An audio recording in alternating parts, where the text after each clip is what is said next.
अस्सलाम वालेकुम। लेक्चर यो कम पंजूस स्टार्ट हो गया है। I mean 49।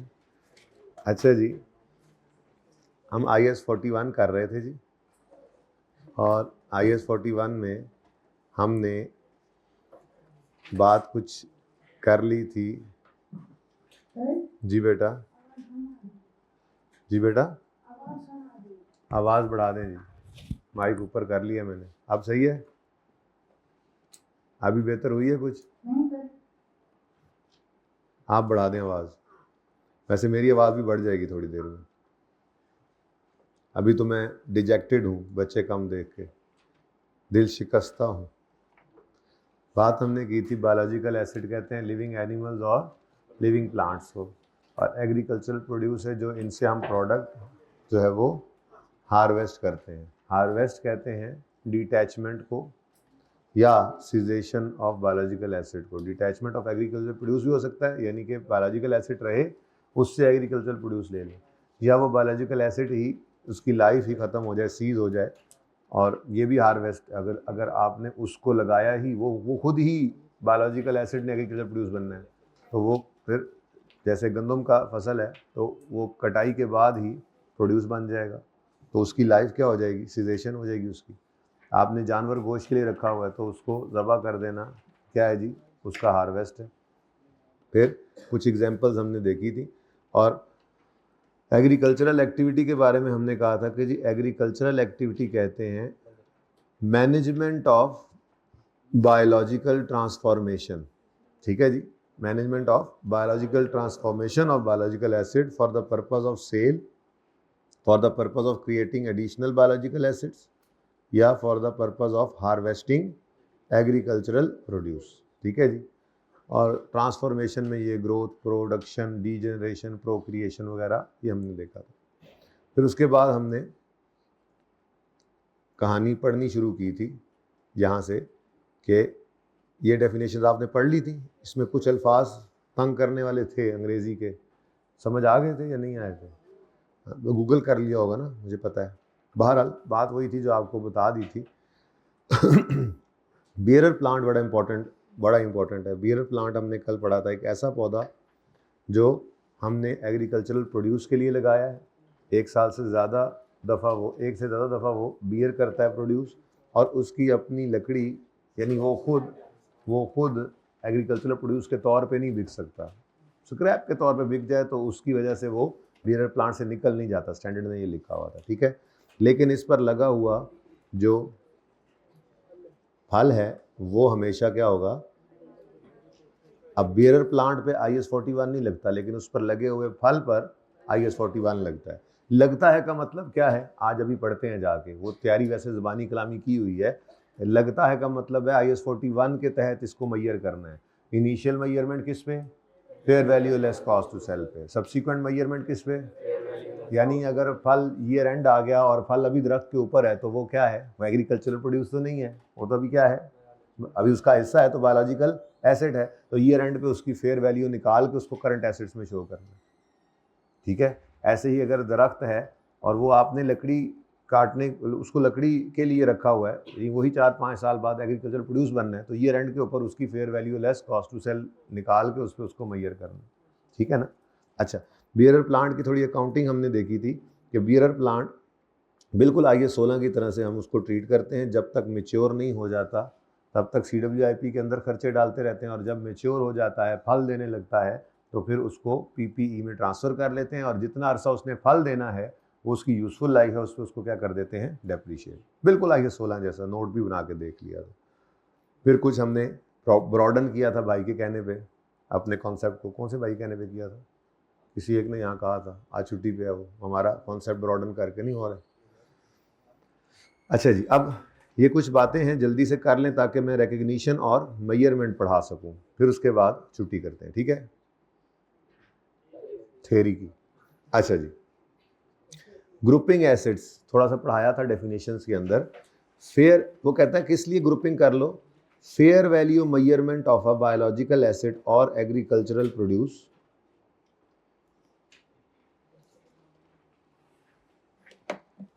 fair value measurement of a biological acid और agricultural produce may be facilitated. मैंने कहा था ना आपको कि फेयर वैल्यू निकालने के लिए ग्रुपिंग कर लो।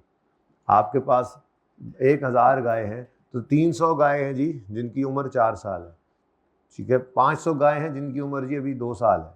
इस तरह करके ग्रुपिंग कर लें। ये एक ग्रुपिंग है मार्केट के अंदर उम्र के हिसाब से, नस्ल के हिसाब से कि जी 500 गाय हैं जी फलां नस्ल की हैं, 200 गाय हैं जी वो फलां नस्ल की हैं। ग्रुपिंग हो रही है। ये ग्रुपिंग से क्या फ़ायदा होगा?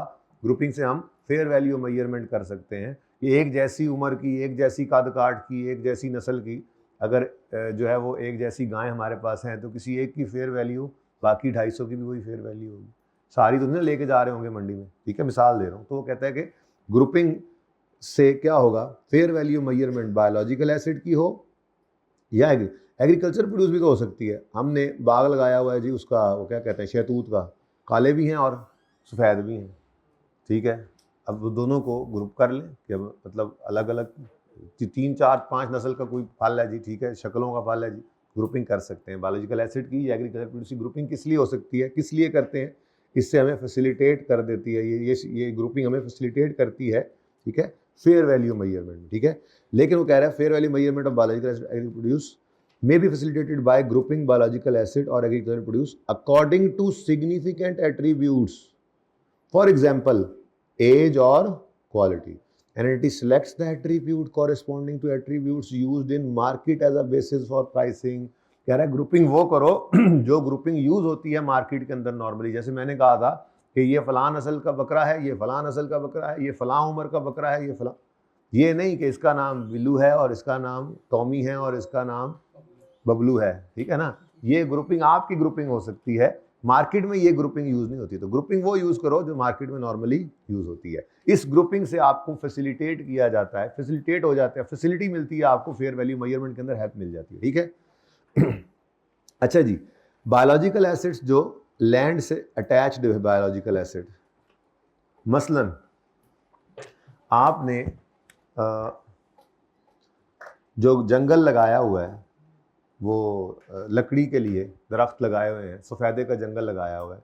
अब 1 एकड़ के ऊपर आपका वो दरख्त का जंगल लगा हुआ है। अब उस 1 एकड़ जंगल वाले की कीमत आपके सामने कोई नहीं होगी, क्योंकि या तो ज़मीन की कीमत है या फिर ज़मीन की कीमत है। मतलब कहने का है वहाँ पे ज़मीन की कीमत तो मिल रही है लेकिन जंगल की कीमत नहीं है। अटैच्ड है ये बायोलॉजिकल एसिड ये जो है वो लैंड के साथ अटैच्ड है। तो फिर क्या करें? आपके ख्याल में क्या करना चाहिए? अलग अलग वैल्यू नहीं है, कोई मसला नहीं, आप इकट्ठी वैल्यू लगवाएं, ठीक है। इकट्ठी वैल्यू लगवा के साथ वाले लैंड की वैल्यू निकाल लें, मतलब साथ वाले लैंड की वैल्यू लगा लें और इकट्ठे की वैल्यू लगा लें और उसमें से आप लैंड की वैल्यू निकाल दें तो बाकी जो बचेगी वो क्या होगी? उस बायोलॉजिकल एसिड की fair value. Biological asset attached to land हो अगर, for example a farmer wishing to value an apple orchard in circumstances where there is no separate valuation for orchard from that of land on which it is grown, वो क्या करेगा? He would value it at combined fair value of land and orchard less estimated fair value of land। बहुत simple कि पूरा example पढ़ो, एक orchard की, बाग की टोटल वैल्यू 10 मिलियन है, इसमें लैंड भी है और बाग भी है। फेयर वैल्यू ऑफ लैंड अगर 4 मिलियन है तो फिर सिंपल है, बहुत सिंपल सी बात है, ठीक है ना जी। तो ऑर्चर्ड कितने का होगा जी? तो इसको अलग अलग करना है। उसकी वजह क्या है? उसकी वजह ये है कि लैंड डेप्रिशिएबल नहीं है और ऑर्चर्ड जैसे लैंड एंड बिल्डिंग होता था ये वैसा बन गया। अच्छा चलो ये तो इधर आ गया ना, क्योंकि ये पीपीई में रहना है, बियरर प्लांट है। ये एप्पल ऑर्चर्ड क्या है? बियरर प्लांट है। ये तो ये इसकी मिसाल में ये बन गया। तो इसने पीपीई में अलग क्लास, लैंड डेप्रिशिएट नहीं होना और ऑर्चर्ड ने डेप्रिशिएट होना है, बियरर प्लांट है। और अगर मैं कहूँ कि नहीं जी ये ऑर्चर्ड नहीं है, ये तो ट्रीज फॉर लंबर थे, तो वो तो खुद ही क्या बन गए? Biological acid. फिर भी हमें ये अलग अलग चाहिए क्योंकि लैंड ने पीपीई में रहना है और बायोलॉजिकल एसिड ने जाना है IS 41 के अंदर। लैंड ने डेप्रिशिएट नहीं होना, कैरिंग अमाउंट पे नजर आना है। और इस जंगल ने, ट्रीज फॉर लंबर जो हमने लगाए हुए हैं, इस जंगल ने ईयर एंड पे मेजर होना है फेयर वैल्यू लेस कॉस्ट। तो दोनों को अलग करना पड़ सकता है। तो अलग करने का तरीका क्या है? कंबाइंड वैल्यू में से लैंड की वैल्यू निकाल दें, बहुत सिंपल सी बात है। ये देखें जी, biological asset are often attached, physically attached to land, for example trees in a plantation of forest. There may be no separate market for biological assets that are attached to land, but an active market may exist for combined asset, that is the biological asset, raw land and land improvements as a package. पूरा बाग, उसमें नहरी निज़ाम, उसमें जो है वो पक्के खाले भी बने हुए हैं, लैंड इंप्रूवमेंट कह रहे हैं, ठीक है, ज़मीन सेट हुई हुई है, सारा कंबाइन की वैल्यू है, ठीक है। तो वो कहता है इस सूरत में क्या करो, an entity may use information regarding combined asset to measure the, for example, fair value of raw land and land improvement may be deducted from fair value of combined asset to arrive at the, वही जो नीचे example हमने देखी, ठीक है जी। तो ये grouping कहलाती है। अब असल में इस सारी कहानी के पीछे हम चल रहे थे, ठीक है। मेजरमेंट और रिकग्निशन, रिकग्निशन कब रिकॉर्ड करें, मेजरमेंट किस पे रिकॉर्ड करें, इनिशियली और सब्सिक्वेंटली, हर स्टैंडर्ड में ये लड़ाई होती है ना। अब रिकग्निशन क्राइटेरिया हमने अभी तक 3 में तो पढ़ा है, वैसे जो याद है बज़ाहिर, ठीक है। वैसे तो IS 23 का भी रिकग्निशन क्राइटेरिया है, ठीक है ना। सबसे पहले IS 16 का रिकग्निशन क्राइटेरिया आपने पढ़ा, क्या आप किसी भी आइटम ऑफ PPE को रिकॉर्ड करेंगे जब फ्यूचर इकोनॉमिक बेनिफिट्स प्रॉबल हो, कॉस्ट रिलायबली मेजरेबल। IS 40 में आ गए, सेम यही था। IS 20 में आए, ग्रांट के बारे में उसने कहा था कि अगर रीजनेबल एश्योरेंस हो, ग्रांट रिसीवेबल हो जाएगी, ग्रांट रिसीव हो जाएगी, और कंडीशन, तो हर स्टैंडर्ड का रिकग्निशन क्राइटेरिया होता है। बिल्कुल ऐसे ही IS 41 का भी रिकग्निशन क्राइटेरिया है कि कब आप कोई बायोलॉजिकल एसेट रिकॉर्ड कर सकते हैं। तो 2 तो वही हैं, फ्यूचर इकोनॉमिक बेनिफिट्स प्रोबेबल हो,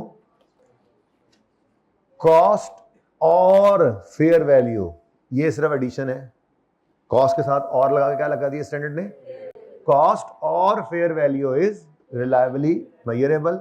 और एक चीज एडिशनल इसने डाली कि हालांकि वो चीज बाकियों में भी होती है, IS 16 में भी कंट्रोल जरूरी है। पहली चीज कंट्रोल है, एसेट तभी बनता है जब वो आपके कंट्रोल में आता है, लेकिन इन्होंने रिकग्निशन क्राइटेरिया के अंदर ही तीसरी बात भी डाल दी कि एसेट आपके कंट्रोल में होना चाहिए। रिकग्निशन क्राइटेरिया वैसे ही बन गया, एसेट आपके कंट्रोल में हो, फ्यूचर बेनिफिट्स प्रोबेबल हो, प्रोबेबल मतलब 50% हाई चांस हो कि इससे फायदा आएगा, हमें उम्मीद हो कि फायदा आएगा, और तीसरा कॉस्ट नहीं, कॉस्ट और फेयर वैल्यू इज रिलायबल। अब ये कॉस्ट क्यों कह रहा है यहाँ पे, वो लामा अभी आ गया लामा आप लोगों का, ठीक है ना जी, नहीं पढ़ते ना, हाँ आ गया, घर से लामा आ गया। बच्चे घर पढ़ते नहीं है, उस्ताद जी बच्चे घर नहीं पढ़ते, शरारता करते रहते हैं। लामा आ गया, लामा कहते हैं पंजाबी में ताना नहीं, शिकायत है, ताना। अच्छा जी, रिकग्निशन बायोलॉजिकल एसिड की और एग्रीकल्चरल प्रोड्यूस की रिकग्निशन कब करनी है, an entity should recognise when and only when the entity controls the asset as a result of. अब हमारे पास एक बकरा है, उसको हम कंट्रोल किस वजह से कर रहे हैं जी, हमने उसको पास्ट में खरीदा था, तो पास्ट इवेंट क्या बन गया, नॉर्मली परचेज होता है, ठीक है, ओके, नॉर्मली, वरना तो वो भेड़ का एडिशनल भी आया था, तो वो भेड़ भी तो हमारे कंट्रोल, भी तो खरीदी थी अल्टीमेटली, तो कोई पास्ट इवेंट है जिस वजह से इसको हम क्या कर रहे हैं, control. Entity controls asset as a result of past event, it is probable that future benefits will flow from asset to entity and fair value, असल में तो होना चाहिए था fair value of asset is reliably measurable, क्योंकि सारा standard तो पीछे लगा हुआ है, बायोलॉजिकल एसेट को रिकॉर्ड करो, initial measurement fair value, subsequent measurement fair value, तो होना तो ये चाहिए था एसेट कंट्रोल में है एंटिटी के due to past event, outflow of economic benefits probable है, और fair value of asset is reliably measurable. असल तो ये होना चाहिए था, लेकिन ये बीच में इन्होंने कॉस्ट क्यों डाला, उसकी वजह अभी बताता हूं, फिलहाल ये याद तो कर लें, ठीक है। तो ये रिकग्निशन क्राइटेरिया को मसला, रिकॉर्डिंग क्राइटेरिया क्या है जी, entity should record a biological asset और agriculture produce when and only when it controls the asset due to past event, reliable, ये outflow is probable, and fair value or cost is reliably measurable. In agricultural activity, control may be evidenced by, for example, legal ownership, आपके नाम कागजात हैं जी, ये गाय आपने जो खरीदी थी उसका एक ट्रांसफ़र लेटर आपको मिल गया, उसका ठीक है, रसीद मिल गई है, या ब्रांडिंग, ब्रांडिंग क्या होती है, आप अक्सर फार्म्स पे देखते हैं वो उन्होंने उसके ऊपर जो है वो निशान लगा देते हैं, अक्सर तो जला के भी लगा देते हैं जी, और कोई और तरीके भी होते हैं पेंट के, और आपने अपने फार्म का जो है वो ब्रांड, जनाब आपने कहा जी फार्म हमारा ये है, ठीक है, FF, ठीक है, फैमिली फ्रेंड्स, ये हमारा फार्म है, ठीक है। तो इसका ये इसी तरह से, ये इसका क्या है, ये लोगो है इसका एक, तो यही हमारा ब्रांड भी है। तो इसी तरह से वो आपके सारे जानवरों के ऊपर, तो ये कंट्रोल एविडेंस करने का कह रहा है। या otherwise marking cattle on acquisition, जब खरीदें या जब पैदा हो, या वीनिंग, क्या होता है वीनिंग, वीनिंग जब चर रहे होते हैं, तो आपने क्या कर लिया, या तो लीगल ओनरशिप आपके पास है, या ब्रांडिंग की है, या अदरवाइज मार्किंग आपने कर दी है खरीदते हुए, या जब पैदा होते हैं उस वक्त को निशानी लगाते हैं, या जब वो चरने जाते हैं, बहरहाल आपने कोई निशानी लगाई है। कंट्रोल एविडेंस इससे होता है। Future benefits are normally assessed by measuring the significant physical attributes. क्या मतलब जी, आज ये 5 महीने का बकरा खरीद के लाए हैं, ये इंशाल्लाह 1 साल बाद जो है इसका कद भी बढ़ेगा, इसका गोश्त भी बढ़ेगा, और इसकी क्वालिटीज भी बढ़ेंगी, और इससे हमें फ़ायदा आएगा फ्यूचर में बेच के, ठीक है। अच्छा, तो बहरहाल बात इतनी सी थी। फ्यूचर एंट्री कंट्रोल करे due to past event, outflow, ये इकोनॉमिक बेनिफिट्स जो हैं वो प्रॉबेबल हों, फ्यूचर बेनिफिट प्रॉबेबल हों, और फेयर वैल्यू या कॉस्ट लायबली। अब आती है बात मेजरमेंट की, जिसमें वो इनिशियल एंड सब्सिक्वेंट मेजरमेंट तो सिर्फ कह रहा है बायोलॉजिकल एसिड की, लेकिन एग्रीकल्चरल प्रोड्यूस की सिर्फ इनिशियल मेजरमेंट कह रहा है, सब्सिक्वेंट मेजरमेंट नहीं कह रहा। जी हाँ, इसकी सब्सिक्वेंट मेजरमेंट ये होती नहीं है सब्सिक्वेंटली। एग्रीकल्चरल प्रोड्यूस सिर्फ एक लम्हे के लिए बनती है, एट पॉइंट ऑफ हार्वेस्ट, जब उस पे IS 41 लगता है, उसको फेयर वैल्यू लेस कॉस्ट पे मेजर करता है, और उसके बाद वो इन्वेंट्री बन जाती है। अब उसका और IS 41 का कोई ताल्लुक, इसीलिए फेयर वैल्यू, ये इनिशियल मेजरमेंट तो है, इनिशियल मेजरमेंट तो होगी एट पॉइंट ऑफ हार्वेस्ट, उस पे IS 41 ने लगना है। हाँ, बिफोर हार्वेस्ट भी लगना है, वो उस वक्त तो एग्रीकल्चर प्रोड्यूस बनी नहीं ना, वो तो उस वक्त है ही बायोलॉजिकल एसिड, तो उस वक्त तो लग ही रहा है उससे IS 41, लेकिन एट पॉइंट ऑफ हार्वेस्ट भी इस पे IS 41 लगेगा, और इसको मेजर करेगा। मेहनती वाला सवाल, आज 2 सवाल और, अब 2-4 सवाल और करते हैं, ठीक है। तो वो अप्लाई होकर उसको मेजर करेगा फेयर वैल्यू लेस। IS 41 की तो एप्लीकेशन थी कि हमने उसको एट पॉइंट ऑफ हार्वेस्ट किस पे मेजर किया, फेयर वैल्यू लेस। लेकिन सब्सिक्वेंटली क्या एग्रीकल्चर प्रोड्यूस पड़ी होगी हमारे पास, वो रहती नहीं एग्रीकल्चर प्रोड्यूस, वो तो क्या बन जाती है, इन्वेंट्री। एक लम्हे बाद ही वो क्या बन जाती है, इन्वेंट्री। अच्छा जी, बायोलॉजिकल एसिड की इनिशियल मेजरमेंट, मेहनती वाली भेडें याद करो किस पे, fair value less cost to sell, और सब्सिक्वेंट मेजरमेंट मेहनती वाली भेड़ों की प्लस एक लेले की, मेमे की, फेयर वैल्यू लेस। ये तो आपको पहले ही पता है, हमने पहले सवाल किया था, असल में ये पढ़ाना था, लेकिन वो पीछे जरा फिर कुछ IS 41 कल सिखाना ज़रूरी था, कुछ चीज़ें बतानी ज़रूरी थी, इसलिए कल ज़रा थोड़ा बोझ आप पे काफ़ी पड़ गया था। लेकिन क्या करें, वो चीज़ें ज़रूरी थी। मतलब मैं बात करते करते बियरर प्लांट कहूँ, मुझे पता होना चाहिए आपको कि बियरर प्लांट क्या होता है। तो मैं बात करते करते एग्रीकल्चर प्रोड्यूस की बात कर रहा हूँ, पता होना चाहिए हमारे पास सामने एग्जाम्पल्स हो, एग्रीकल्चर प्रोड्यूस क्या है। हार्वेस्ट की बात होगी सवाल के अंदर, पता हो हार्वेस्टिंग क्या है, ठीक है ना जी। तो ये थोड़ा सा इसलिए कल ज़रा बोझ ज़्यादा पड़ गया था, वरना ये कल पढ़ने वाली चीज़ थी, क्योंकि परसों मैंने सवाल करा दिया था जिसमें ये बातें हमने देख ली थी, एक्सेप्शन लामे वाली के अलावा, वो आज पढ़ानी है बस, ठीक है। तो इनिशियल मेजरमेंट किस पे होती है जी, बायोलॉजिकल एसिड की। A biological asset shall be measured on initial recognition and at end of each reporting period at its fair value less cost to sell। आगे नहीं पढ़ना, ठीक है।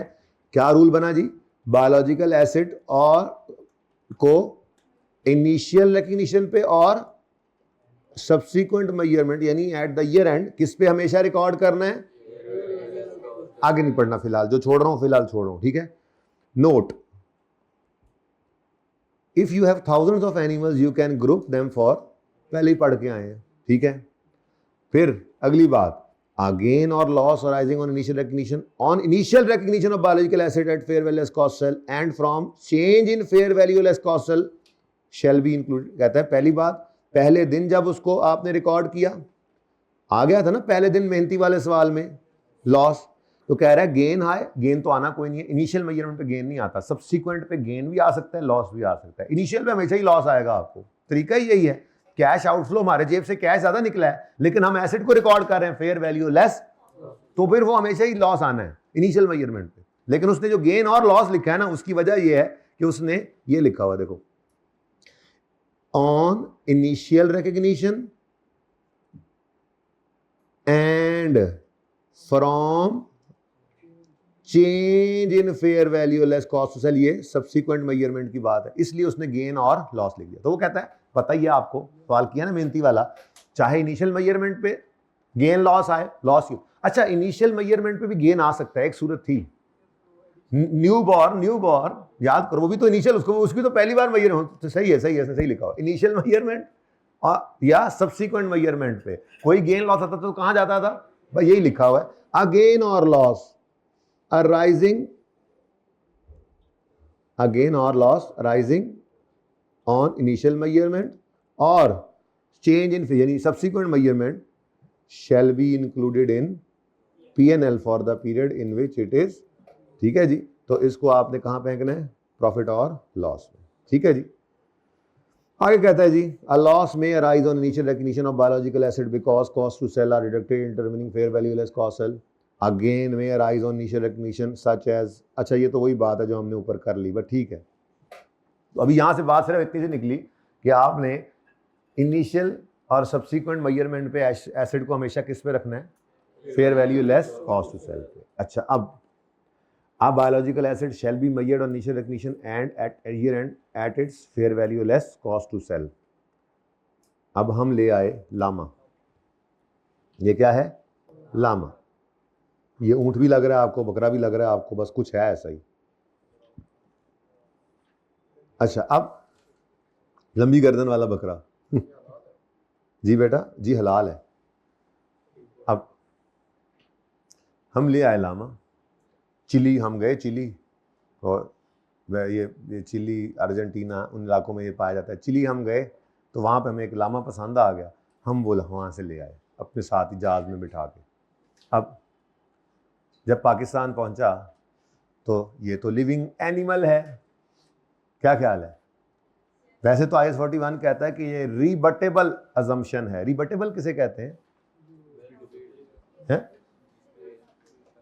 जो शक नहीं है, इसको IS 41 कहता है भाई, मेरे हिसाब से ये बायोलॉजिकल एसिड की फेयर वैल्यू तो होती ही होती है, ठीक है, लेकिन एक्सेप्शन ये आ गई ना बीच में। वैसे तो IS 41 ने कहा रिबटेबल अजम्पशन, प्रिजम्पशन है कि बायोलॉजिकल एसिड की फेयर वैल्यू होती ही होती है, ये नहीं मुमकिन कि बायोलॉजिकल एसिड हो और उसकी फेयर वैल्यू ना हो। लेकिन फिर हम ले आए लामा, हमने कहा हाँ भाई सुनाओ क्या ख्याल है? उसने कहा यार तुमने तो वाकई फंसा दिया, पाकिस्तान के अंदर तो अभी तक किसी के पास लामा नहीं है। अब ये लोग जो है वो हमारे मोहल्ले वाले, शहर वाले लोग दूर दूर से जो है वो अब इसको देखने आ रहे हैं, लेकिन इसकी अभी मार्केट नहीं है, ठीक है। तो फिर जिस वक्त ये आया है उस वक्त मजबूरी में हम इसकी कॉस्ट पे मैयर करेंगे। हम कहेंगे जी हमने इसको ख़रीदा था वहाँ से मसलन इतने डॉलर का, फिर उसके अंदर मज़ीद मिसाल के तौर पे कोई हमें किराया पड़ा लाने का, और कस्टम वालों ने यहाँ रोक के इसके ऊपर ड्यूटी श्यूटी ली, और करते कराते मसलन ये हमें इतनी कॉस्ट में पड़ गया। फिर स्टैंडर्ड ने कहा अच्छा चलो इसकी कोई यूज़फुल लाइफ भी होगी, मतलब आप इसको कितना अरसा अपने पास रख के इस्तेमाल करना चाहते हो। तो हमने कहा जी हाँ को 5 साल हमारा इरादा है इसको रखेंगे। तुमने कहा ठीक है, अब फिर मजबूरी है, क्या करें, इसको क्या कर दें, डेप्रीशिएट, तो अक्यूमुलेट डेप्रीसिएशन।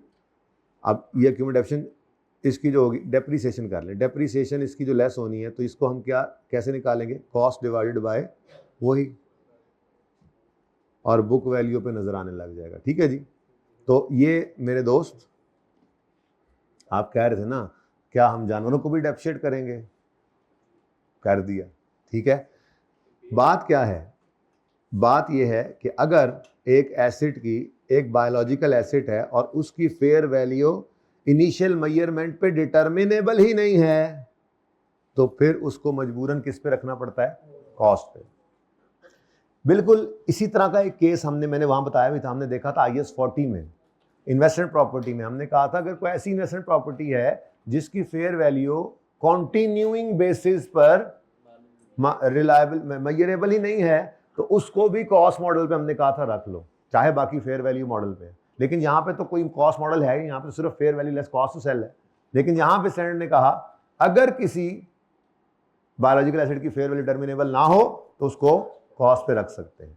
अब दोनों में फर्क, IS 41 वाले इन्वेस्टमेंट प्रॉपर्टी को जब एक बार आपने कॉस्ट मॉडल पे रख लिया तो बाद में फेयर वैल्यू मिल भी जाए उसको बदलने की इजाजत नहीं थी। रेजिडुअल वैल्यू को 0 लेते थे और डेप्रिशिएट करते थे, याद है? IAS 41 यहाँ पे डिफरेंट है, मैंने वहां पे भी ये बात की थी, यहाँ पे अब दोबारा वो बात हो रही है। क्या IAS 41 कहता है इनिशियली तो आप इसको कॉस्ट में मेजर करो क्योंकि फेयर वैल्यू नहीं है, लेकिन कल कला आगे चल के इसकी फेयर वैल्यू मिल भी सकती है। मसलन हमारी देखा देखिए, हमारे हम साहिबी लामा ले आए, फिर मोहल्ले के अंदर 10, 12, 15 हो गए, फिर गुजरांवाला सारे के अंदर ही लोगों ने हर घर में बकरों से ज़्यादा लामे रख लिए। अब गुजरांवाला के अंदर एक लामों वाली मार्केट लगती है, ठीक है, एक बकरा मार्केट है, बकरा मंडी, दूसरा लामा मंडी। मुमकिन है, मुमकिन है। तो आगे चल के ऐसा हुआ कि इसकी मार्केट डेवलप हो गई और अब इसकी फेयर वैल्यू टर्मिनेबल है, तो स्टैंडर्ड कहता है जब इसकी फेयर टर्मिनेबल हो जाए तो बायोलॉजिकल एसिड को वापस किस पे ले आओ, फेयर वैल्यू। ये दोनों में डिफरेंस समझ आया? IAS 40 ने क्या कहा था, अगर किसी प्रॉपर्टी की फेयर वैल्यू कॉन्टिन्यूइंग बेसिस पे मेजरेबल, रिलायबली मेजरेबल नहीं है तो उसको कॉस्ट पे रख लो इनिशियल मेजरमेंट के वक्त, और फिर उसको कंटिन्यू करो कॉस्ट मॉडल पे टिल डिस्पोजल, चाहे बाद में फेयर वैल्यू मिल भी जाए। यहां पर भी उसने कहा अगर फेयर वैल्यू रिलायबली मेजरेबल ना हो किसी बायोलॉजिकल एसिड की तो इसको मजबूरन किस पे रख लो, कॉस्ट पे। लेकिन अगर कल कला को चल के इसकी फेयर वैल्यू मिल जाए तो फिर इसको फेयर वैल्यू पर ले आओ, क्योंकि मेरी रिबर्टेबल प्रेजम्पशन है कि बायोलॉजिकल एसिड की फेयर वैल्यू तो होती है। तो इन एक्सेप्शनल सर्कमस्टांसेस कभी कभी नहीं भी हो सकती, ठीक है। तो फिर बायोलॉजिकल एसिड है और क्या हो रहा है, डेप्रिशिएट। जी बेटा, बेटा देखें ना, एक चीज है तो एसिड ना, एसिड है, किस लिए लाए होंगे? मसलन इससे हम additional biological assets, additional llama हम प्रोड्यूस करना चाहते हैं, या लामे का दूध को दवाई में इस्तेमाल होता है, कंपनी को बेचेंगे, ठीक है। तो अब इससे फायदा तो आना है ना, तभी तो इसको एसिड कहा है। वो फायदा कितना अरसा एक्सपेक्ट करते हैं कि आ रहा है, तो वही उसकी यूजफुल लाइफ है, तो डेप्रिशिएट ही करेंगे ना, और क्या कर सकते हैं? एप्रिशिएट तो कर नहीं सकते, फेयर वैल्यू तो है नहीं, जो कॉस्ट पड़ी है उसी को आगे मिल जाएगी तो फिर फेयर वैल्यू पे ले जाएंगे, ठीक है। प्रैक्टिकली मेरे साथ ऐसा हुआ था, हमारा एक क्लाइंट था, उससे फार्म्स, अब स्टूडेंट लाइफ की बात है, ठीक है, वो एक ग्रुप था पूरा टेक्सटाइल का भी, तो उन्होंने फार्म जो है ना ये बनाया हुआ था, लेयर वाला फार्म नहीं होता, ये अंडों वाली मुर्गियां जो होती हैं। अब नए नए जज्बे थे, हाँ जी, मॉड्यूल ई शायद पास हुआ था, फाइनल के अंदर ई पास होता है तो अकाउंटिंग फाइनल की अकाउंटिंग पास हुई थी, हाँ जी, स्टैंडर्ड पढ़े हुए थे, स्टैंडर्ड 7 लेके और मतलब शोखा हुआ होता है ना नया नया। तो वहाँ पे क्लाइंट के ऊपर जनाब IAS 41 बड़ा जनाब खुश हुए, क्योंकि ये कम मिलने वाली चीज़ें होती हैं, रूटीन की होती नहीं है, तो बड़ी खुशी जनाब। असाइनमेंट उस ग्रुप के अंदर, असाइनमेंट ऑडिट पे मैं होता ही था, तो वो उन्हीं के उस ग्रुप का एक बिजनेस वो भी था, तो अब उसके ऊपर IAS 41 अप्लाई होने लगा। मैंने अब वो ना हाईलाइट करके रख दिया। मैंने जब देखा ना तो उन्होंने फेयर वैल्यू पे इसको लिया नहीं हुआ था अपनी मुर्गियों को ईयर एंड पे, तो मैंने कहा ये देखो रिबर्टेबल प्रिजम्पशन है कि फेयर वैल्यू रिलायबली मेजरेबल होती है, आप कैसे कह सकते हैं आपकी मुर्गियों की फेयर वैल्यू नहीं है? तो उन्होंने कहा भाई बैठो समझाते हैं, हमारा बिजनेस है ना, हम बताते हैं, ठीक है। मामला ये है कि ये जो अंडे वाली मुर्गी है, इसको लेयर कहते हैं, ये या तो जब चूजा होता है मार्केट में तब अवेलेबल होता है, जब खरीदा जाता है और फिर इसको लाकर एक कंट्रोल एनवायरनमेंट में रखा जाता है और फिर कुछ हफ्ते इसको पाला जाता है, इसको खुराक दी जाती है कुछ महीने, और फिर ये कुछ महीने बाद ये मुर्गी बन के तैयार होता है, ये चूज़ा मुर्गी बन जाता है और उसके बाद फिर ये अंडे देना शुरू करता है। अंडे वाली मुर्गी पूरे बाजार में आपको कहीं पे मिलेगी ही नहीं। जो बंदा अपनी लेयर तैयार करता है वो बिल्कुल बेचता नहीं, उसने अंडों के लिए की होती है। और फिर जब ये अंडे देना बंद कर देती हैं मुर्गियाँ, तो फिर हम इनको बेचते हैं कसाई को गोश्त के भाव।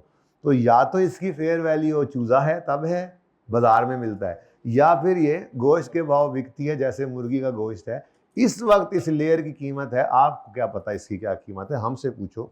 इनने डॉक्टर, इनने सिस्टम, इतना सब कुछ लगा के हमने इसको जो पाल पोस के बड़ा किया और इसको रखा हुआ है, हम तो इसको एक मुर्गी किसी को ना दें। कुछ बात समझ आई है? तो मैंने कहा अच्छा यार, फिर बात मान भी लेनी चाहिए, ठीक है ना, जिद नहीं करनी चाहिए। फिर मैंने कहा अच्छा चलो ठीक है, फिर ठीक है। अब यहाँ पर तो ये आ गया कि ये सर्कमस्टांसेस ऐसे बन गए कि फेयर वैल्यू टर्मिनेबल ही नहीं है, तो ठीक है आप इसको मेजर कर लो कॉस्ट पे, लेकिन अब फिर यूजफुल लाइफ मुझे बताओ, ठीक है ना जी। यूजफुल लाइफ कितनी है जी? मसलन ये इसकी यूजफुल लाइफ है जी 16 महीने, 18 महीने, 18 महीने इसकी यूजफुल लाइफ है, मतलब 18 महीने तक ये मुर्गी अंडे देगी, उसके बाद फिर हम इसको कसाई को बेच देंगे।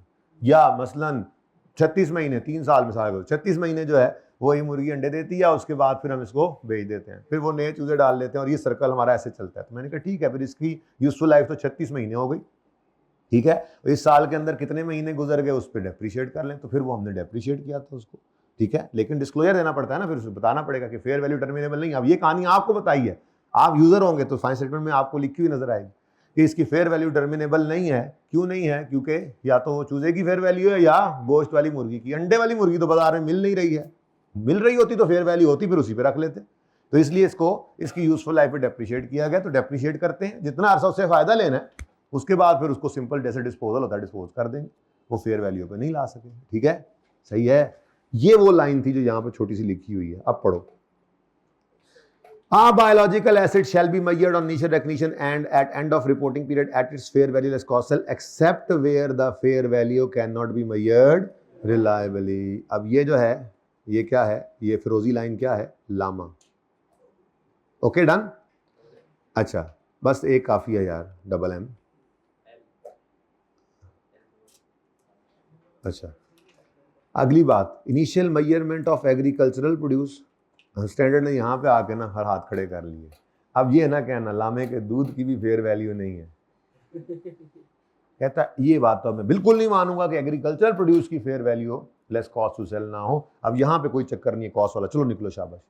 यानी वो जो अंडे दे रही थी मुर्गियां, उनकी तो fair value less agricultural produce at point of harvest, उसके बाद फिर इन्वेंट्री बन जाती है। लेकिन उसको मैयर किस पे करते हैं, fair value less cost sell. यानी जिस दिन वो मुर्गियों ने अंडे दिए उस दिन जो मार्केट में रेट था, उस रेट के ऊपर वो रिकॉर्ड हो गई आके इन्वेंट्री में। उसके बाद एक हफ्ता गुजरा तो ईयर एंड के ऊपर हो सकता है अंडे की कीमत गिर गई हो तो लोअर ऑफ कॉस्ट रनर भी बढ़ गई हो तो वहीं पे पड़ा रहे, वो फिर इन्वेंट्री लगता है, ठीक है।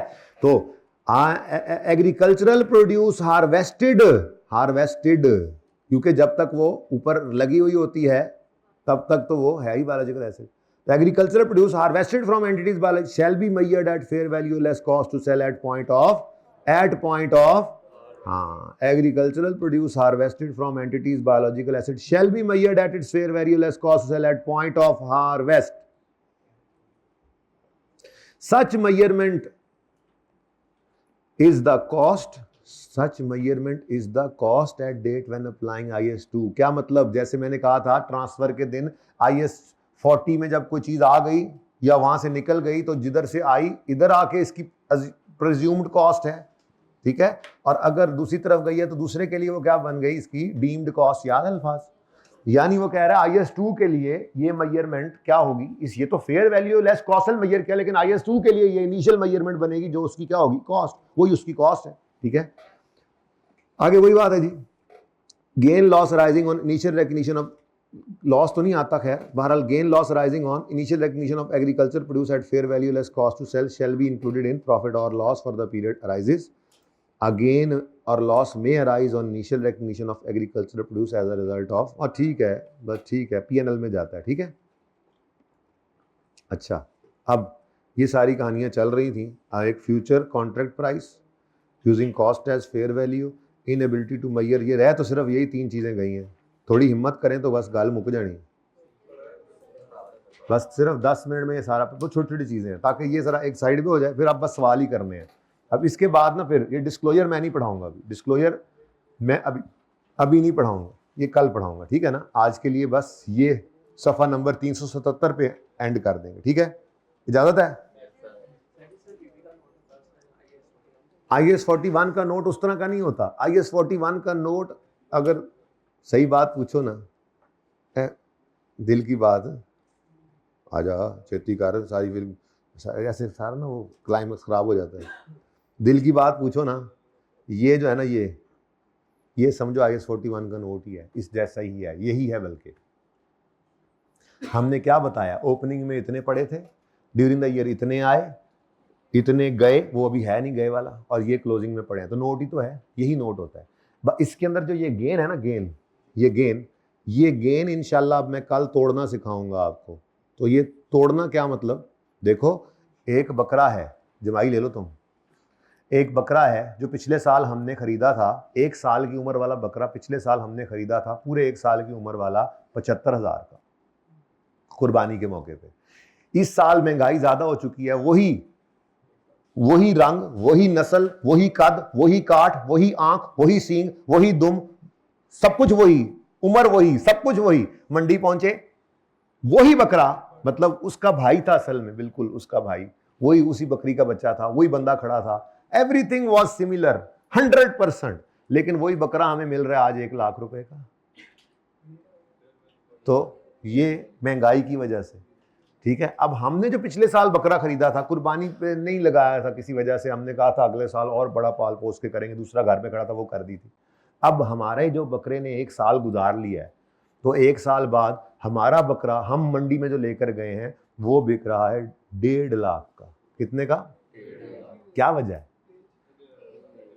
फिजिकल चेंज आया है। 1 साल हमने उसके ऊपर मेहनत की है जी, उसकी खिदमत खातिर की है, तो उसका जो कद काठ वजन बढ़ा है, फिजिकल चेंज आया है, वो गेन की वजह है। कितना? 50,000 गेन फिजिकल है, लेकिन 25,000 गेन फिजिकल नहीं है, बल्कि वो इन्फ्लेशन की वजह से, इसको कहते हैं प्राइस चेंज। तो इस गेन को हम इंशाल्लाह कल तोड़ना सीखेंगे, बड़ी आसान सी वर्किंग सिखा दूंगा। जो गेन होता है इसको 2 हिस्सों में तोड़ा करते हैं आईएस 41 में, अगर कहे तो प्राइस और फिजिकल। समझ आया? प्राइस और फिजिकल समझ आया? भाई तो सो रहे हैं, इनको क्या समझ आनी? क्या है ये प्राइस और फिजिकल? भाईजान प्राइस और फिजिकल समझा दिए मैंने, चलो अब कल जब पढ़ेंगे तो फिर आएगा। ये तो ऐसे ही जरा पहले बात कर देता तो ना, आपको पता है 1 दिन पहले में बेटा हो रहा है फिजिकल या प्राइस, फेयर वैल्यू है, वो एक्सेप्शनल केस है, उसकी फेयर वैल्यू नहीं है, उसको है वो जानवर ही बेटा जी, उस पर प्राइस चेंज भी आएगा, पर प्राइस चेंज तब आएगा जब प्राइस अवेलेबल होगी, अभी वो नहीं है। हाँ फिजिकल चेंज तो उसमें आ रहा है, लेकिन अब मसला ये है कि हमने 5 साल बाद बहरहाल उसको बेच देना, ये हमारी नीयत है। तो अगर दूसरे तीसरे साल मंडी डेवलप हो गई है, उसको उठा के फेयर वैल्यू पर लिख लो। तो बहरहाल ये कब करेंगे प्राइस फिजिकल? जब कहेगा सवाल में। बहरहाल गेन के 2 हिस्से होते हैं। मेहनती ने जो पेडें ली थी, वो पेडों में जो ईयर एंड पे वैल्यू का चेंज आया था, जो बढ़ी थी वैल्यू, उसमें 2 वजूहात हैं, पक्की बात है। एक तो महंगाई हुई है, अब पिछले साल जो 1 साल वाला बकरा आपको मंडी से मिला था, इस साल उतने में नहीं मिलेगा, महंगाई हो रही है, ठीक है। लेकिन 1 साल से 2 साल की उम्र पे जाना, फिजिकल चेंज भी है, तो गेन में 2 चीजें। यही तो मजे की बात है इस जानवर के अंदर, ये बायोलॉजिकल एसिड के अंदर, कि वक्त गुजरने के साथ महंगाई की वजह से तो इसने महंगा होना ही है, ये जो वक्त गुजरने के साथ फल रहा है, फूल रहा है, ये भी इसके अंदर ऐड हो रहा है, ये भी गेन होता है। एनीवेज भाई ने पूछ लिया, मैंने बता दिया, भाई जरा जगाना इसको भी। तो ये क्या है? बस थोड़ा सा और, ज्यादा नहीं पढ़ाऊंगा, बस मुझे समझ आ रही है, ठीक है, आज मुझे समझ आ रही है। तो ये क्या है जी? ये समझो नोट ही है, किसी वक्त बता दूंगा कि ये डिस्क्लोजर है, ठीक है। पीपीई जैसा नोट है कि नहीं? पीपीई जैसा, पीपीई जैसा ही है, बायोलॉजिकल एसिड एक ही था बस, ठीक है, वो लिख दिया हमने। 2 होंगे तो 2 लाइनें बना देना। ये वैसे नहीं यार, सुबह कर लिया करो ना, 2-4 ऐसे तस्बीहें पढ़ लिया करो, दवाई वही होती है। ये बेटा आपने ट्राई कर लेनी है, देखी है या नहीं देखी आप देख लेना। ये मैंने आपको कॉस्ट टू सेल पढ़ाई थी, खुद से देख लेते होते हैं कुछ बच्चे, अच्छे बच्चे, लेकिन जो नहीं देखते उनको कह रहा हूं ये भी देख लेना। अच्छा जी, फ्यूचर कॉन्ट्रैक्ट प्राइसेस। मैंने अपने फार्म पे, मेरे पास बकरे मौजूद हैं, ये जितने बच्चे भी मेरे पास इस वक्त, आज जरा बच्चे कम है, ये कर लेते हैं डील, ठीक है ना। मेरे पास 500 बकरे मौजूद हैं, तो इस वक्त जितने मेरे पास बच्चे बैठे हुए हैं, समझो तकरीबन कोई 200 बच्चा बैठा हुआ है, तो मैंने इनके साथ कॉन्ट्रैक्ट कर लिया। आज क्या डेट है? अच्छा, मसलन मैंने इनसे ये कॉन्ट्रैक्ट कर लिया था, मेरा ईयर एंड होता है 30 अप्रैल को, ठीक है। मैंने आप सबके साथ पिछले जुमे पे, क्या डेट थी, पिछले जुमे पे मैंने आप लोगों के साथ एक कॉन्ट्रैक्ट कर लिया था कि मैं आपको जो बकरे हैं सारे एक जैसे ही हैं, एक ही उम्र के हैं, कुर्बानी पे लगने वाले हैं, मैं आपको हर बकरा ईद के मौके पे सेल करूंगा 1 लाख रुपए का। अच्छे बड़े बड़े बकरे हैं, लेकिन मैंने 1 लाख रुपए में क्या कर लिया जी, डन कर लिया उसको। अब अभी ईद है कोई 26-27 को, ऐसे ही है, 26-27 को मसलन ईद है, 27 को है, चलो इस पे लड़ाई डाल लेते हैं। अब 26-27 को अगर ईद है, तो अभी 30 अप्रैल पे मेरे पास ये बकरे मौजूद हैं, तो अभी मैंने फिलहाल तो अपनी बैलेंस शीट के अंदर ही इनको मैयर करना है fair value less cost to sell पे। अब मैंने आपको लाख रुपए फी बकरा डन किया हुआ है, लेकिन मंडी आजकल बड़ी तेज है, ठीक है, और इस वक्त इस वक्त वही बकरा मंडी में 1,10,000, 1,15,000, 1,20,000 का बिक रहा है। अब ईयर एंड के ऊपर खड़े होकर मैं अपने इन 500 में से 200 बकरों को, आप लोग नहीं हो बकरियां नहीं हो, आप लोगों को जो दिए हुए हैं वो कॉन्ट्रैक्ट वाले बकरे, वो मैं अपनी बैलेंस शीट में किस पे मैयर करूं? इस वक्त मसलन 1,20,000 का एक बकरा 30 अप्रैल के ऊपर मंडी में बिक रहा है, उसी वजन का, उसी कद काट का, कुर्बानी पे लगने वाला, और आपके साथ मैंने कॉन्ट्रैक्ट कर रखा है 1,00,000 फी बकरा। तो मैं ईयर एंड पे खड़े होकर किस पर इन दो 300 बकरे तो हो गए ना साइड, वो तो 120 पे ही होंगे, 1,20,000 पे ही होंगे, क्योंकि वो तो कॉन्ट्रैक्ट में नहीं है ना। मेरे पास जो बाकी 300, जो 200 बकरे हैं उनकी कॉन्ट्रैक्ट प्राइस मैंने डन की हुई है ना 1,00,000, ठीक है। अब मैं बैलेंस शीट डेट पे इन 200 बकरों को किस पे मैयर करूं? 1,00,000 पे नहीं करना। स्टैंडर्ड यही कह रहा है कि फ्यूचर कॉन्ट्रैक्ट प्राइसेस जो हैं उनसे आपने अपने ईयर एंड वाली फेयर वैल्यू को एडी कहानी फिट करके पहले ही 10 दिन दे पाए। मतलब ये है कि वो एक्चुअल गेन लॉस उस दिन आ जाएगा ना बेटा, जिस दिन मुझे वो लॉस होगा। असल में तो मसलन मैंने ईयर एंड पे इनको उठा के 125 पे करना है, ठीक है, और जब मैंने आपको बेचने हैं तो मैंने 1,00,000 का बेचना है, तो मुझे 25,000 का समझो नुकसान हो जाना है। फिलहाल एक गेन बुक हो जाएगा, उस वक्त नुकसान आ जाएगा, उसको छोड़ दो। IAS 41 क्या कहता है? ईयर एंड पे खड़े होकर फ्यूचर की कॉन्ट्रैक्ट प्राइसेस को आपने फेयर वैल्यू डिटरमिन करते हुए कंसीडर नहीं करना। फ्यूचर कॉन्ट्रैक्ट प्राइस क्या है? मैंने आपसे कॉन्ट्रैक्ट किया हुआ है कि मैं फ्यूचर में आपको 1,00,000 का एक बकरा बेचूंगा। ईयर एंड पे अगर वो 90,000 है फेयर वैल्यू, 90,000 पे रखूं। 1,20,000 हो गई तो 1,20,000 पे रखूं। मुझे फ्यूचर कॉन्ट्रैक्ट प्राइस को लेके ये वाली फेयर वैल्यू चेंज नहीं करनी। वो जब एक्चुअल में बेचूंगा उस दिन गेन भी आ सकता है, लॉस भी। जैसे मिसाल के तौर पे पहले केस में मुझे नुकसान होता नजर आ रहा था, मुझे चूना लग गया था। दूसरे केस में आपको भी तो लग सकता है। मसलन आपसे मैंने कॉन्ट्रैक्ट कर लिया 1,00,000 फी बकरा, और मार्केट मतलब सारे जो है ना वो बॉर्डर बंद हो गए हैं, ठीक है, और माल बाहर जा ही नहीं रहा जो जाना था पहले, और सारा माल जनाब इधर ही पाकिस्तान के अंदर मंडियां भर गई हैं, और एकदम से डिमांड, अब ये प्लस माइनस तो चलता ही है ना, ठीक है, अब डिमांड एकदम कम होगी, सप्लाई बढ़ गई, और वही बकरा जो आपको मैंने तय कर दिया हुआ है 1,00,000 फी बकरा, वही अब 80,000 90,000 का मिल रहा है मार्केट में। अब मैं ईयर एंड पे खड़े होके क्या उसको 1,00,000 पे मैयर करूं? स्टैंडर्ड कहता है नहीं, 31 दिसंबर 30 अप्रैल की फेयर वैल्यू क्या है? 90,000 है, 90,000 पे रिकॉर्ड कर लो, ठीक है। अब जब एक्चुअल में मैं आप लोगों को बेचूंगा तो उस वक्त मुझे गेन आ जाएगा, बेचना कॉन्ट्रैक्ट प्राइस पे ही है, ठीक है। ये जुमला यहां पे लिखा हुआ है। फिर मैं आपका सवाल लेता हूं, ये देखो, फ्यूचर बल्कि पहले पूछ लो प्रूडेंस कॉन्सेप्ट क्या मतलब? फ्यूचर का लॉस को आज बुक करने वाला, वो फ्यूचर लॉस, वो फ्यूचर लॉस यहां पर नहीं अप्लाई होता। उसकी वजह क्या है? वैसे आगे पढ़ लेते हैं। ऑनरस कॉन्ट्रैक्ट आपके सिलेबस में नहीं है। ये कॉन्ट्रैक्ट अगर ऑनरस है तो प्रूडेंस कॉन्सेप्ट लग रहा है, लिखा उसने, वैसे ये सिलेबस से बाहर है। IAS 37 में आजकल अपने सीनियर से पूछोगे ना, कॉर्पोरेट रिपोर्टिंग क्लास से निकलते हो आते जाते हो, कभी देखोगे, उनसे पूछना क्या चल रहा है, वो कहेंगे IAS 37। पूछना क्या क्या पढ़ रहे हो, कहेंगे ऑनरस कॉन्ट्रैक्ट। ऑनरस कॉन्ट्रैक्ट कहते हैं नुकसानदेह कॉन्ट्रैक्ट। अब देखो दोनों सिचुएशंस, अब सुन ही लो, फिर चलो आगे काम आ जाएगी जिंदगी में।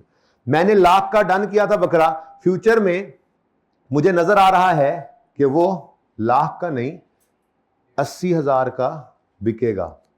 अब मुझे फ्यूचर में क्या नुकसान होता नजर आ रहा है? देखो, नहीं ठहर जाओ ना, मैंने आपके साथ 1,00,000 रुपए में डन किया, फ्यूचर में वो बकरा मेरा अगर नुकसान देता हुआ नजर आ रहा है तो प्रूडेंस कॉन्सेप्ट कहता है इस नुकसान को आज बुक कर लो, लेकिन ये आपके सिलेबस से बाहर की बात है, ठीक है, पहली बात। दूसरी बात, इधर सिर्फ ये थ्योरेटिकल बात बतानी थी। दूसरी बात, मैंने आज कॉन्ट्रैक्ट किया है और फ्यूचर में मुझे फायदा होता नजर आ रहा है, दूसरा केस, तो फ्यूचर का गेन प्रूडेंस कॉन्सेप्ट क्या कहता था? रिकॉर्ड करो। तो वो अभी भी बात ऐसे ही है, लेकिन ये सिर्फ तब है जब कॉन्ट्रैक्ट ऑनरस हो जाए।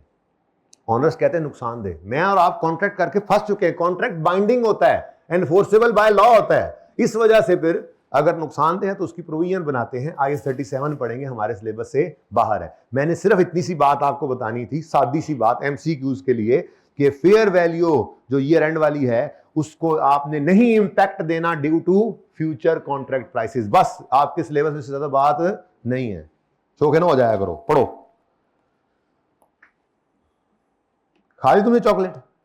अच्छा, नहीं, अबे वो वाली टॉफी भी अभी तक उस वेस्ट कोट में पड़ी है। इस तरह से तो हर वेस्ट कोट में, नहीं नहीं नहीं नहीं नहीं नहीं नहीं नहीं नहीं, चल दे दे यार, ये सारे बांट लो। अब इतनी ही बांट सकती थी यार। मैं ये खा लूँ, ये ना कहे भाई यार मैंने दिया आगे मोड़ दिया और धोखा हो रहा है। पढ़ो, फ्यूचर कॉन्ट्रैक्ट प्राइस, सियासत समझ गए तुम्हारी। Future contract prices are not necessarily relevant in measuring fair value because fair value reflects current market condition in which market participant buyers and sellers would enter into a transaction. As a result, fair value is not adjusted because of existence of such contract. I-37 is applied if such contract is, अगर नुकसानदेह हो जाए तो I-37 लगता है। और I-37 क्या कहता है वो मैंने आपको बता दिया, वैसे सिलेबस की बात नहीं है। वो ये है कि अगर नुकसानदेह हो गया है तो फ्यूचर के नुकसान को आज ही बुक कर लो। वो फिर आगे दो सूरतें हैं, ऑनर करें या कैंसिल करें, प्रोविजन किस पे बनती है, लोअर बनती है, छोड़ो ना, वो तो बात बिल्कुल ही बाहर निकल जाएगी। ठीक है, तो इसलिए ये बात भी आपकी सिलेबस से बाहर है, लेकिन आपके लिए मैंने इतना बता दिया। इसका मतलब ये कि फ्यूचर में लॉस आता नजर आ रहा होगा तो I-37 लगेगा। वो लगेगा कॉर्पोरेट रिपोर्टिंग में जाके, FAR में नहीं लगेगा। तो FAR के अंदर सिर्फ ये लगेगा क्या, असल में ये पहले उधर होता था ना, स्टैंडर्ड आगे होता था ना IS-41, तो वहां फिर समझ आती थी इस बात। फ्यूचर कॉन्ट्रैक्ट, यहां देखो, fair value is not adjusted because of existence of future contract prices. ठीक है जी, तो मतलब ये बात बन गई जी। ठीक है, future contract prices are not necessarily relevant in measuring fair value and fair value is not adjusted because of existence of such contract. याद बस इतनी बात रखनी है। ठीक है, बाकी पढ़ने वाली पढ़ लो बस। ठीक, आगे जी, बड़ी अहम बात कहता है जी, कॉस्ट को ही फेयर वैल्यू ले लो। हैं, क्या कह रहे हो, कॉस्ट को ही फेयर वैल्यू, उल्टा कॉस्ट ही फेयर वैल्यू ले ली। नहीं मतलब आप क्या कह रहे हैं, कॉस्ट ही फेयर वैल्यू होगी? नहीं समझ नहीं आई। स्टैंड कहना क्या चाह रहे हो? स्टैंड ने कहा यार समझाता हूं ना, तुमने जाके अगर 29 दिसंबर को एक बकरा मंडी से खरीदा और खरीदा है 50,000 का, तो 31 दिसंबर ईयर एंड के ऊपर क्या वो 50 लाख का हो जाना है? उसकी ज़्यादा वैल्यू में चेंज तो कह रहा है कि अगर आप मिसाल के तौर पे ईयर एंड के करीब लेकर आए हो तो उसमें कोई ख़ास बायोलॉजिकल ट्रांसफॉर्मेशन तो हो नहीं जानी 2 दिनों में, उसकी फेयर वैल्यू में क्या चेंज आ जाना है? तो जो आपको कॉस्ट पड़ी है बस वही फेयर वैल्यू ले लो। एक उसने सिचुएशन बताई, या मसलन आपने मिसाल के तौर पे सैपलिंग्स लगाए, आपने पनीरी लगाई, दरख्त के छोटे छोटे पौधे लगाए, ठीक है, और वो पौधे जो लगे हैं उनकी आपको कॉस्ट आई है मसलन 5 लाख रुपए। वो जो हमने बाग लगाया था तो उसकी कॉस्ट हमें 5 लाख पड़ी थी। ठीक है, अब ये कोई अभी 15-20 दिन ही गुजरे हैं और वो इतने थे पौधे, वो इतने थोड़े से इतने हो गए होंगे। तो स्टैंडर्ड कहता है अब इसके अंदर कोई खास बायोलॉजिकल ट्रांसफॉर्मेशन तो आई नहीं है। ठीक है, तो आप फेयर वैल्यू क्या ले लो, जो ही उसकी कॉस्ट आई थी उसी को ही ले लो। ठीक है, मसला क्या है? मसला ये है कि ये जो मैंने गंदम लगाई है, ये गंदम बियरर प्लांट तो हो नहीं सकती कि मैं इसको IS-16 कह के CWIP में डाल दूं। तो जो मैंने खर्चा किया है ईयर एंड पहले आ गया, तो उसको कुछ ना कुछ तो करना है ना, तो उसकी क्या कर लो, फेयर वैल्यू। देखो ये बात समझ लो ना, हमारी गंदम काश्त हुई है, मसलन काश्त नवंबर काश्त है हमारी। ठीक है, नवंबर में ज़रा लेट करके हमने काश्त की और दिसंबर ईयर एंड आ गया और उसमें अभी ये हरी हरी घास छोटी छोटी नजर आ रही है। अब ये क्या है? वीट का प्लांट। वीट का प्लांट क्या है? वीट का प्लांट क्या है? क्या है? Biological acid. ये बायोलॉजिकल एसिड है तो इसको बियरर प्लांट तो कह नहीं सकते, तो इसको फिर fair value less cost sell पे तो रखना है। अब स्टैंडर्ड कहता है सुनाओ फेयर वैल्यू पे रखो। हमने कहा फेयर वैल्यू कहाँ से लाएं, ये तो अभी छोटे छोटे भी निकले ही हैं, प्लांटेशन अर्ली प्लांटेशन है अभी। स्टूडेंट का ठीक है, कितना खर्चा हुआ है इस पे? हमने कहा जी 5 लाख खर्चा हो गया था इसकी कास्ट पे। ठीक है, यही तुम्हारी क्या हो गई, fair value less cost to sell. ठीक है, इसी पे ही रख लो ईयर एंड अगर आ गया है तो, और अगर ईयर एंड से पहले ही कट जाएगी तो वो आज एंट्रीज करके दिखाता हूं क्या करना है। ठीक है पढ़ो, कॉस्ट में some time approximate fair value. कहता है कॉस्ट कभी कभी तकरीबन फेयर वैल्यू ही होती है, पर्टिकुलरली कब? जब little biological transformation has taken place since initial cost incurrence, या impact of biological transformation on price is not expected to be material। पहली बात, little biological transformation has taken place. Cost may be equal to fair value. कब? जब little biological transformation has taken place since initial cost incurrence. जैसे मैंने आपको ये गंदम वाली मिसाल दी या आपको वो बकरे वाली मिसाल दी, उसने भी आगे मिसाल दी हुई है यही. For example, for seedlings planted immediately prior to end of reporting period और न्यूली एक्वायर्ड लाइवस्टॉक. ठीक है, तो इस केस में क्या होगा? कॉस्ट अप्रोक्सीमेटली इक्वल ही होगी फेयर वैल्यू के. वही कह रहा है कॉस्ट इस सूरत में अप्रोक्सीमेट फेयर वैल्यू ही होती है. कब? जब लिटल बायोलॉजिकल ट्रांसफॉर्मेशन हुई हो सिंस इनिशियल कॉस्ट इनकरेंस. जब खरीद के लाए 2 दिन पहले तो जो कॉस्ट थी वही होगी फेयर वैल्यू. जब हमने को 10-15 दिन 20 दिन पहले कास्ट किया तो वही कॉस्ट होगी. Little biological transformation has taken place. ठीक है. अच्छा, दूसरा, the impact of biological transformation on price is not expected to be material. अब वो कहता है बायोलॉजिकल ट्रांसफॉर्मेशन तो हुई है लेकिन उसका कोई इम्पैक्ट प्राइस पर एक्सपेक्टेड नहीं है. मसलन हमने एक खजूर का बाग लगाया है. कितने किसी को पता हो, कोई सिंध साइड से ज़्यादातर लोग होते हैं यहाँ पे खजूर का दरख्त कितने अरसे में फल देता है? 20-25 साल लग जाते हैं. 20 साल लग जाते हैं ना. अब मैंने अगर खजूर का बाग लगाया है और 2 साल लगे हुए हो गए हैं तो 2 साल बाद कितना को फर्क पड़ जाएगा उसकी फेयर वैल्यू पे? ये दूसरी बात कर रहा है. पहली बात, बायोलॉजिकल ट्रांसफॉर्मेशन ही बहुत थोड़ी हुई है. या दूसरा केस क्या कह रहा है? बायोलॉजिकल ट्रांसफॉर्मेशन तो हुई है लेकिन उसका प्राइस के ऊपर इंपैक्ट कोई खास पड़ा नहीं. For example, for the initial growth in a 30-year pine plantation production cycle. Pine plantation जो है उसके शायद वो 30 साल बाद जाकर देता होगा फल, तो उसके इनिशियल ग्रोथ जो है पहले 1-2 साल की, उससे कितना को फर्क पड़ जाएगा उस बाग की कीमत के ऊपर. ठीक है, तो ये क्या है? वो कहता है इस सूरत में कॉस्ट तकरीबन फेयर वैल्यू ही होती है. ठीक है.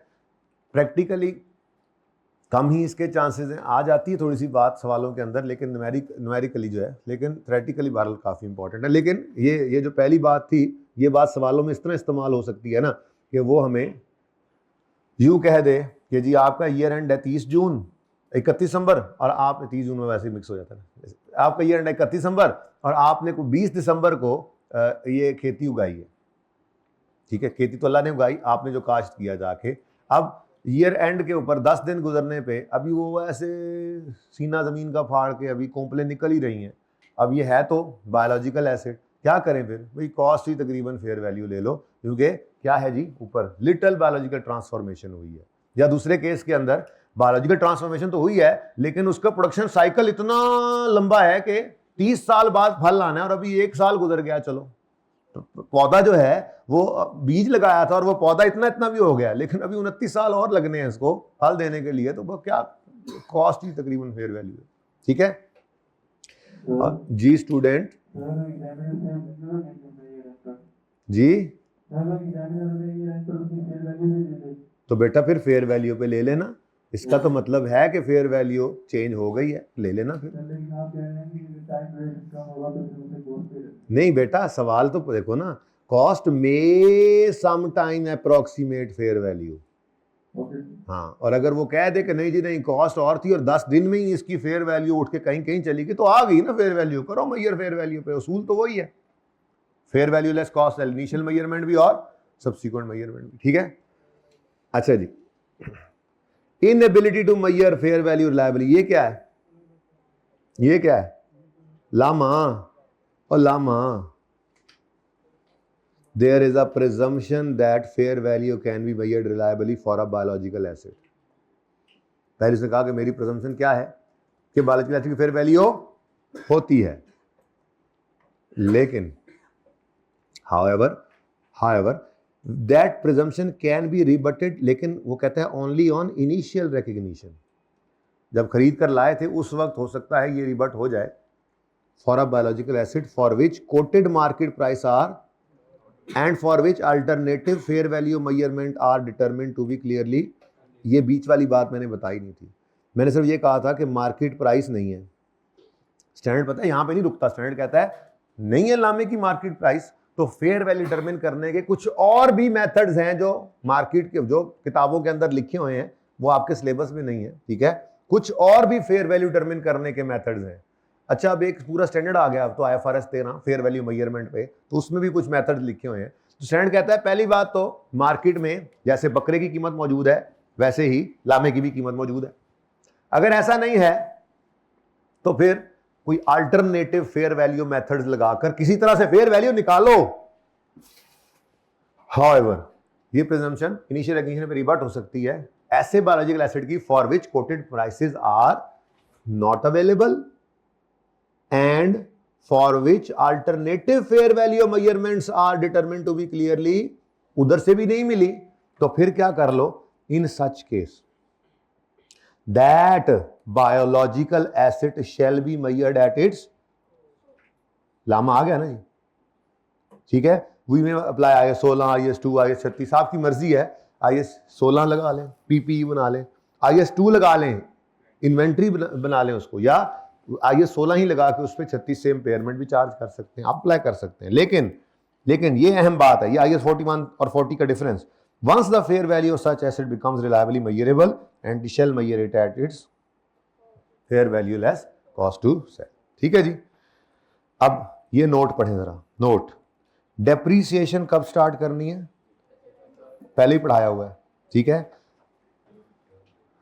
द प्रिजम्पशन इन पैरा 30 केड़ी, fair value is reliably measurable, ठीक है, ये वाली बात। लेकिन कहता है प्रिजम्पशन रिबट हो रही है, यहां पर कहा था रिबट हो सकती है कब, इनिशियल रिकग्निशन पे, अगर उसकी फेयर वैल्यू टर्मिनेबल नहीं थी मार्केट में भी और अल्टरनेटिव मेथड से भी फेयर वैल्यू नहीं निकल रही थी तो उसको रख लो कॉस्ट पे। लेकिन कहता है ये presumption in para 30 can be rebutted only on initial recognition. ये पहली बात तो क्या है, ये सिर्फ, हाँ, और दूसरी बात an entity that has previously measured, चलो ये पूरी बात कर लें, entity has previously measured a biological asset fair value cost sell shall continue to measure biological asset fair value until disposal. कहता है अगर एक बार उन्होंने fair value less cost sell पे उसको रख लिया था ना, तो फिर ये नहीं कह सकते बाद में कि इसकी फेयर वैल्यू अब नहीं रही, अब उसको कंटिन्यू करना पड़ेगा, फेयर वैल्यू पे ही रखना पड़ेगा। ठीक है मोबाइल वाले भाई। अच्छा, अब सबसे अहम बात क्या है, सबसे अहम बात क्या है जो मैंने पहले ही आपको बता दी थी, in all cases an entity measures agriculture produce at point of harvest as its fair value less. This standard reflects the view that fair value of agricultural produce at point of harvest can always be measured reliably। कहता है agricultural produce के बारे में ये नहीं मानता कि इसकी फेयर वैल्यू नहीं होगी, ये पॉइंट ऑफ हार्वेस्ट पे होगी ही होगी, होगी ही होगी, ठीक है। नहीं लामे के दूध की अलग कीमत, तो बकरे के दूध की जो है वो गाय के दूध की, ऊंट के दूध की, किसी दूध तो बिक ही रहा है ना मार्केट में, उसके करीब करीब की वैल्यू निकाल लो। गोश्त तो गोश्त ही है बहरहाल, तो ठीक है, हिरन का गोश्त है, अब नहीं उसकी कीमत है तो कोई अंदाजा लगा लोगे खुद। मैं नहीं मानता कि फेयर वैल्यू इसकी पॉइंट ऑफ हार्वेस्ट पे ना हो, एग्रीकल्चर प्रोड्यूस की point of harvest fair value पर ही मेजर करना है लाजमी। ठीक है, लो जी बस जाग जाओ, अब ये मैंने पढ़ा दिया, ये मैंने पढ़ा दिया हुआ जी, बस ये पढ़ा दिया हुआ है ना, ये बता दूंगा पढ़ा दिया। ये वो ग्रांट जो ऐसे बायोलॉजिकल एसिड से रिलेट करे जो कॉस्ट पे है, लामा, या वो जो बियरर प्लांट है, तो वो कहाँ चले गए थे, उनसे रिलेटेड ग्रांट IS, वो वहीं पे IS 20 में। अब वो एसिड जो fair value less cost to sell पे बायोलॉजिकल एसिड, उनके मद में कोई ग्रांट रिसीव हो तो IS 41 लगता है, और वो कहता है अगर अनकंडीशनल है तो फॉरन इनकम बनाओ, कंडीशनल है तो कंडीशन मीट करते जाओ तो इनकम बनाते जाओ। ये हमने कल किया था, ठीक है जी। भाई ने छुट्टी की थी कल, है अच्छा, देख लो फिर, ले लो तस्वीर। अच्छा जी, अब ये सब कुछ लिखा हुआ है, सिर्फ टिक कर लें यहां से, बस ये मैंने आपको कहा था ये सफा आखिरी है। वो तो आप लोग असल में टाइम बड़ा लगा देते हैं यार। अनकंडीशनल ग्रांट हो तो क्या कर लो, लेकिन एक बात सुनो, ऊपर सबसे पहली बात लिखी हुई है, biological assets measured eight government grant IS 41 ने जो बताई है, IS 41 में जो ये पैरा 35-36 है, ये सिर्फ किसकी बात कर रहा है, biological acid measured at fair value less. ये तो मैंने आपको पूरी कहानी इस तरह से जरा बता दी कि ये अलग कर, ताकि आपको क्लियर हो जाए पूरा व्यू है क्या। IS 41 ने सिर्फ इसकी बात की है, बाकी इसलिए हमें पढ़ाया नहीं, IS 20 तो पढ़ चुके हैं, ठीक है। तो ऊपर हेडिंग क्या है, biological assets measured at fair value less cost to sell के बारे में कहता है। अगर ग्रांट की टाइप क्या है, अनकंडीशनल, तो फिर should be recorded as income when grant becomes, और अगर ये कंडीशनल है, for example entity may be asked not to engage in, कोई फलां काम नहीं करना या फलां काम करना है, ऐसी कंडीशन लगी हुई है, तो ऐसी सूरत में क्या करें? इफ गवर्नमेंट ग्रांटेड, तो बात सिर्फ इतनी सी निकली, entity shall recognise government grant in profit when and only when the condition attaching to grant are, तो यही बात मैंने भी यहां पे की थी, कंडीशनल ग्रांट को रिकॉर्ड करो जैसे कंडीशन। अब कंडीशन मीट होने के दो मेथड्स थे, मैंने कहा एकदम अगर कंडीशन मीट हो रही है तो उस दम का इंतजार करो, और अगर साथ साथ कंडीशन मीट हो रही है तो साथ साथ इनकम बनाते जाओ। यही अब आगे पैरे में लिखा हुआ है। क्या पार्शियल रिकग्निशन कब हो सकती है? वो कहता है terms and conditions of grant may very. For example ये नंबर 1 है, entity, a grant may require an entity to farm in a particular location for 5 years and require entity to return or grant a farm for a period of shorter than. In this case, grant is not recorded in P&L until 5 years have passed. ये जनाब हो गया आपका ये, ठीक है, यही है ना। उसके बाद ये दूसरा case, however if terms of grant allow part of it to be retained according to time and that allows the entity records that part in profit and loss as time, तो ये जनाब हो गया आपका ये, ठीक है। ये मैंने पहले ही आपको पढ़ा दिया था, ये नीचे लिखा हुआ है जी, अनकंडीशनल ये, कंडीशनल व्हेन रिसीव लायबिलिटी और व्हेन कंडीशन इज सेटिस्फाइड तो income may be recorded on yearly basis और इमीडिएटली, ठीक है जी। जी स्टूडेंट आंसर। में अगर 30 ईयर में नहीं होता, फिर 4th 5th ईयर में होता, सिर्फ 30 ईयर को रिकॉर्ड नहीं करेंगे, 3rd के बाद 3rd 4th 5th को नहीं रिकॉर्ड करेंगे। नहीं समझा नहीं सर ये जो सेकंड केस है, हाँ, इसमें 1 साल गुजरता जाता है, हम इनकम बनाते हैं, हाँ, तो अगर हम 3rd ईयर में नहीं करते कंडीशन नहीं तो फिर वो वापस, अब वो सवाल बताएगा ना, गवर्नमेंट ने लिख के दिया होगा कि 2 साल की इनकम बन गई है तो बाकी 3 साल में वापस ले लूंगे आपसे पैसे। अगर ऐसे है तो तीनों की वापसी होगी, और अगर वो कहते हैं जिस साल में नहीं करोगे सिर्फ उस साल के आपसे वापस लेंगे तो सिर्फ उस साल के वापस करेंगे, बाकी इनकम बनाते जाना लायबिलिटी में रख के। वो जो 1 साल नहीं करोगे फिर उसमें एंट्री होगी लायबिलिटी डेबिट कैश क्रेडिट सिर्फ 1 साल के अमाउंट से, बाकी 2 साल फिर भी लायबिलिटी में रहेंगे, और अगर तीनों वापस ले जाए तो सारा लायबिलिटी डेबिट कैश क्रेडिट, ठीक है। रीपेमेंट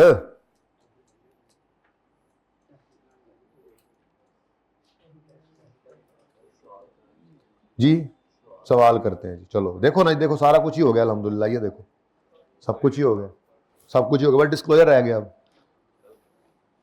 नहीं, वो भी कल ही करने हैं, पार्ट 2 शुरू करते हैं। अब इसमें बस सवाल, अब बस सवाल करेंगे हम, ठीक है जी। भाई आप लोग ऐसा करें, आप जरा फटाफट असल में रिवीजन कर लेना, हम थोड़ी सी हम भूल गए जरा,